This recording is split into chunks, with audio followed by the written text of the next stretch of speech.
La Bible en un an, le 26 janvier, le livre de l'Exode, chapitre 2, verset 1 au chapitre 3, verset 22, le livre des Psaumes, chapitre 22, verset 1 à 19, le livre des Proverbes, chapitre 4, versets 1 et 2, l'évangile de Marc, chapitre 16, versets 1 à 20.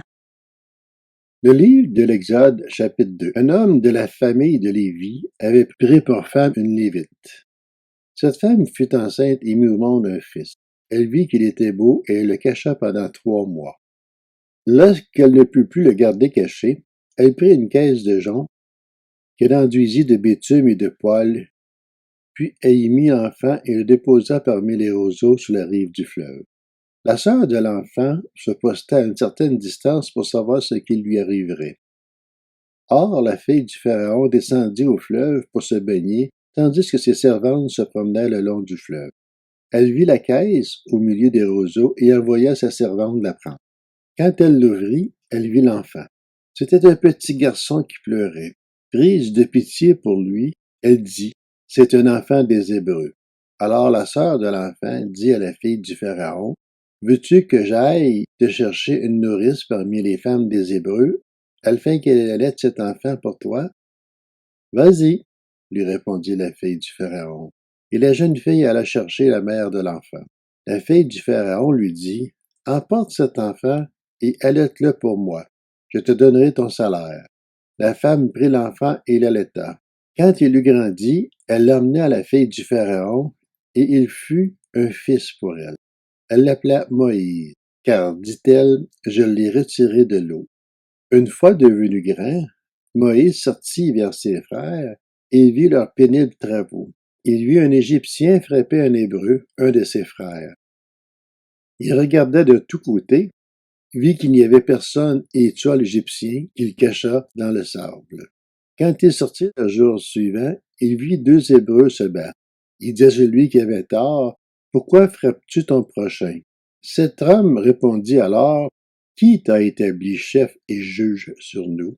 Est-ce pour me tuer que tu me parles, tout comme tu as tué l'Égyptien? » Moïse eut peur et il se dit, « L'affaire est certainement connue. » Le Pharaon apprit ce qui s'était passé, et il cherchait à faire mourir Moïse. Mais Moïse s'enfuit loin de lui et s'installa dans le pays de Madian. Il s'arrêta près d'un puits. Le prêtre de Madian avait 7 filles. Celles-ci vinrent puiser de l'eau et elles remplirent les abreuvoirs pour faire boire le troupeau de leur père.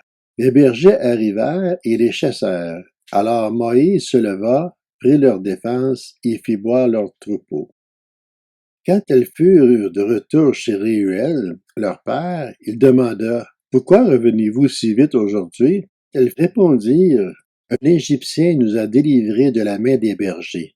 Il nous a même puisé de l'eau et a fait boire le troupeau. » Réuel dit à ses filles, « Où est-il? Pourquoi vous laissez cet homme? Allez l'appeler pour qu'il vienne prendre un repas. » Moïse décida de s'installer chez cet homme, qui lui donna en mariage sa fille Séphora. Elle mit au monde un fils qu'il appela Gershon, car, dit-il, je suis en exil dans un pays étranger. Longtemps après, le roi d'Égypte mourut. Les Israélites gémissaient du fond de l'esclavage. Ils poussaient des cris, leur appel montèrent du fond de l'esclavage jusqu'à Dieu. Dieu entendit leurs gémissements et se souvint de son alliance avec Abraham, Isaac et Jacob. Dieu vit les Israélites, il comprit leur situation. Le livre de l'Exode, chapitre 3. Moïse était devenu berger du troupeau de son beau-père Jéthro, le prêtre de Madian. Il conduisit le troupeau derrière le désert et vint de la montagne de Dieu à Horeb. L'ange de l'Éternel lui apparut dans une flamme de feu au milieu d'un buisson. Moïse regarda et vit que le buisson était tout en feu sans être consumé. Moïse dit, je veux faire un détour pour voir quelle est cette grande vision et pourquoi le buisson ne brûle pas. L'Éternel vit qu'il faisait détour pour regarder. Dieu l'appela du milieu du buisson en disant, « Moïse, Moïse !» Il répondit, « Me voici. » Dieu dit, « Ne t'approche pas d'ici, retire tes sandales, car l'endroit où tu te tiens est une terre sainte. » Il ajouta, « Je suis le Dieu de ton père, le Dieu d'Abraham, le Dieu d'Isaac et le Dieu de Jacob. » Moïse se cacha le visage, car il avait peur de regarder Dieu. L'Éternel dit, j'ai vu la souffrance de mon peuple qui est en Égypte, et j'ai entendu les cris qu'il pousse devant ses oppresseurs. Oui, je connais ses douleurs. Je suis descendu pour le délivrer de la domination des Égyptiens et pour le faire monter de ce pays jusque dans un bon et vaste pays. Un pays où coule le lait et le miel. C'est l'endroit qu'habitent les Cananéens, les Hittites, les Amoréens, les Phérésiens, les Éviens et les Jébusiens. Maintenant, les cris des Israélites sont venus jusqu'à moi. J'ai aussi vu l'oppression que leur font subir les Égyptiens. Maintenant, vas-y, je t'enverrai vers le Pharaon, et tu feras sortir d'Égypte mon peuple, les Israélites. Moïse dit à Dieu, qui suis-je, moi, pour aller trouver le Pharaon, et pour faire sortir les Israélites d'Égypte? Dieu dit, je serai avec toi. Voici pour toi le signe que c'est moi qui t'envoie. Quand tu auras fait sortir le peuple d'Égypte, vous servirez Dieu sur cette montagne. Moïse dit à Dieu, j'irai donc trouver les Israélites, et je leur dirai, le Dieu de vos ancêtres m'envoie vers vous. Mais s'ils me demandent quel est son nom, que leur répondrai-je? Dieu dit à Moïse, je suis celui qui suis. Et il ajouta, voici ce que tu diras aux Israélites. Je suis m'a envoyé vers vous. Dieu dit encore à Moïse, voici ce que tu diras aux Israélites. L'Éternel, le Dieu de vos ancêtres, le Dieu d'Abraham, le Dieu d'Isaac et le Dieu de Jacob m'envoie vers vous. Tel est mon nom pour toujours. Tel est le nom sur lequel on fera appel à moi de génération en génération. Va rassembler les anciens d'Israël et dis-leur, l'Éternel, le Dieu de vos ancêtres m'est apparu, le Dieu d'Abraham, d'Isaac et de Jacob. Il a dit, je m'occupe de vous et de ce qu'on vous fait en Égypte. J'ai dit, je vous ferai monter de l'Égypte, où vous souffrez dans le pays des Cananéens, des Hittites, des Amoréens, des Phérésiens, des Éviens et des Jébusiens, un pays où coule le lait et le miel. Ils t'écouteront, tu iras avec les anciens d'Israël, trouver le roi d'Égypte, et vous lui direz, l'Éternel, le Dieu des Hébreux, s'est présenté à nous. Permets-nous maintenant de faire 3 journées de marche dans le désert, pour offrir des sacrifices à l'Éternel, notre Dieu. Je sais que le roi d'Égypte ne vous laissera pas partir à moins d'y être contraint par une forte intervention. J'interviendrai et je frapperai l'Égypte par toutes sortes de prodiges que j'accomplirai au milieu d'elle. Après cela, il vous laissera partir. Je gagnerai même la faveur des Égyptiens à ce peuple. Et quand vous partirez, vous ne partirez pas les mains vides.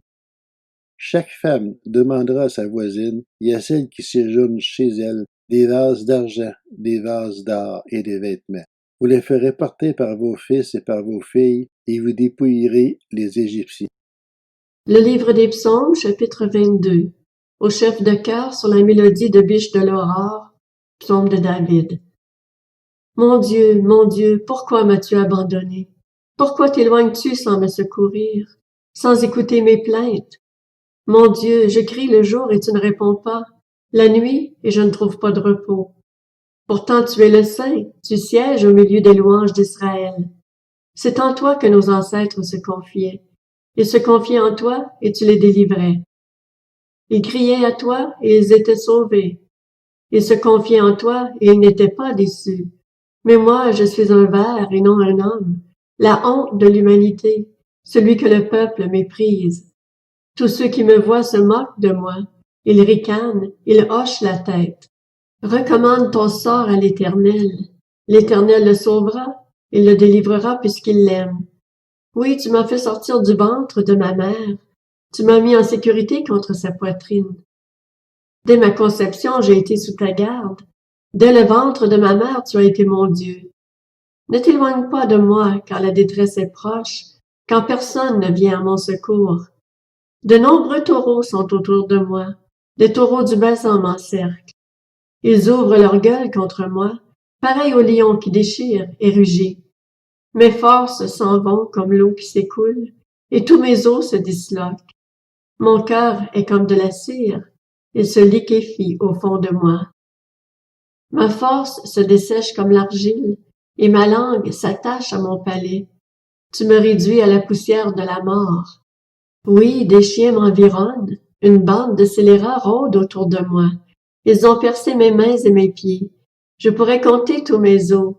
Eux, ils observent, ils me regardent, ils se partagent mes vêtements, ils tirent au sort mon habit.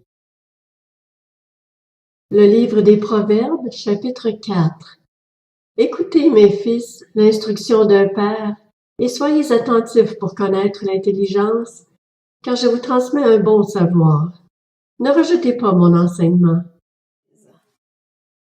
Évangile de Marc, chapitre 16. Lorsque le sabbat fut passé, Marie de Magdala, Marie la mère de Jacques et Salomé, achetèrent des aromates afin d'aller embaumer Jésus. Le dimanche, elles se rendirent au tombeau de grand matin, au lever du soleil. Elles se disaient entre elles, « Qui nous roulera la pierre qui ferme l'entrée du tombeau? » Mais quand elles levèrent les yeux, elles s'aperçurent que la pierre, qui était très grande, avait été roulée. Elles pénétrèrent dans le tombeau, virent un jeune homme assis à droite, habillé d'une robe blanche, et elles furent épouvantées. Il leur dit, « N'ayez pas peur. Vous cherchez Jésus de Nazareth, celui qui a été crucifié. Il est ressuscité, il n'est pas ici. Voici l'endroit où on l'avait déposé. Mais allez dire à ses disciples et à Pierre qu'il vous précède en Galilée. C'est là que vous le verrez, comme il vous l'a dit. » Elles sortirent du tombeau et s'enfuirent, toutes tremblantes et bouleversées, et elles ne dirent rien à personne, car elles étaient effrayées. Ressuscité le dimanche matin, Jésus apparut d'abord à Marie de Magdala, dont il avait chassé 7 démons. Elle partit l'annoncer à ceux qui avaient été avec lui et qui étaient tristes et pleuraient. Mais quand ils entendirent qu'il était vivant et qu'elle l'avait vu, ils ne la crurent pas. Après cela, il apparut sous une autre forme à 2 d'entre eux qui se rendaient à la campagne. Eux aussi revinrent l'annoncer aux autres, qui ne les crurent pas non plus. Enfin, il apparut aux 11 pendant qu'ils étaient à table, et il leur reprocha leur incrédulité et la dureté de leur cœur, parce qu'ils n'avaient pas cru ceux qui l'avaient vu ressusciter. Puis il leur dit, « Allez dans le monde entier proclamer la bonne nouvelle à toute la création. Celui qui croira et qui sera baptisé sera sauvé, mais celui qui ne croira pas sera condamné. Voici les signes qui accompagneront ceux qui auront cru. En mon nom, ils pourront chasser des démons, parler de nouvelles langues, attraper des serpents, et s'ils boivent un breuvage mortel, celui-ci ne leur fera aucun mal. Ils poseront les mains sur les malades, et ceux-ci seront guéris. » Après leur avoir parlé, le Seigneur fut enlevé au ciel, et il s'assit à la droite de Dieu. Quant à eux, ils s'en allèrent prêcher partout. Le Seigneur travaillait avec eux et confirmait la parole par les signes qui l'accompagnaient.